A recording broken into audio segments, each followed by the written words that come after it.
আসসালামু আলাইকুম ভিউয়ার্স, আশা করি সবাই অনেক ভালো আছেন। আপনাদের দোয়ায় আলহামদুলিল্লাহ আমিও অনেক ভালো আছি।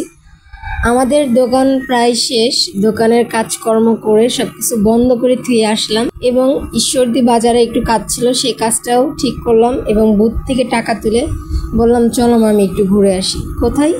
আমাদের যাওয়ার জায়গা আর কই আছে, লালনশাহ সেতু, হার্ডিং ব্রিজ, ওইখানে যাব। তবে যাওয়ার সময় ঈশ্বরদীর সেই আরআরপি কত সুন্দর লাগতেছে তাই না? রাতের বেলা ক্যামেরাতে কতটুকু ভালো লাগতেছে বা কতটুকু আপনাদের দেখাইতে পারতেছি তা জানি না, তবে আমি রাতের বেলা ঈশ্বরদী আরআরপির রূপ দেখে মুগ্ধ এবং স্বচোখে দেখা আর ক্যামেরাতে দেখা অনেক তফাৎ, এটা কিন্তু বাস্তব।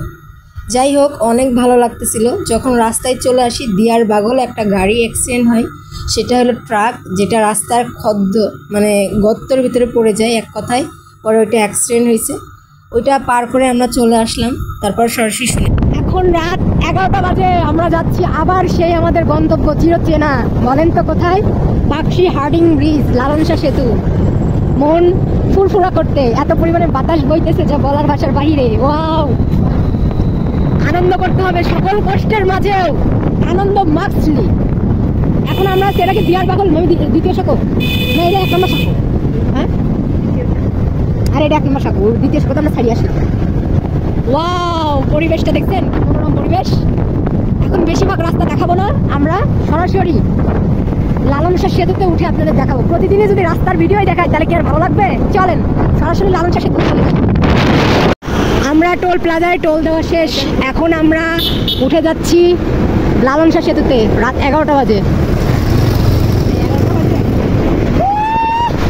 চলে আসছি অলরেডি। আমরা চলে আসছি লালনশাহ সেতুতে। ওয়াও, 2 হাত মেলে বাতাস খাওয়ার অনুভূতি বোঝানোর মতো না।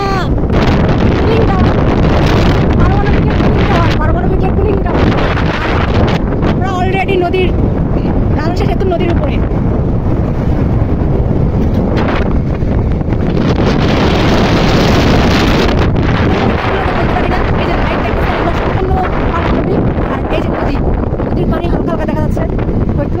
আর ওই যে ওই পাশে দেখা যাচ্ছে কিনা বোঝা যাচ্ছে না, ওই পাশে হলো আমাদের সেই অনাকাঙ্ক্ষিত হার্ডিং ব্রিজ। অন্ধকার প্রচুর হার্ডিং ব্রিজের। আর এই পানির যে স্রোত, আমার মতন 10-15টা ভাষায় নিয়ে যেতে পারবে। তবে পানি এখন একটু কমছে, আগের তুলনায় পানি একটু কমছে না মামি? ভালো কমছে, দেখো।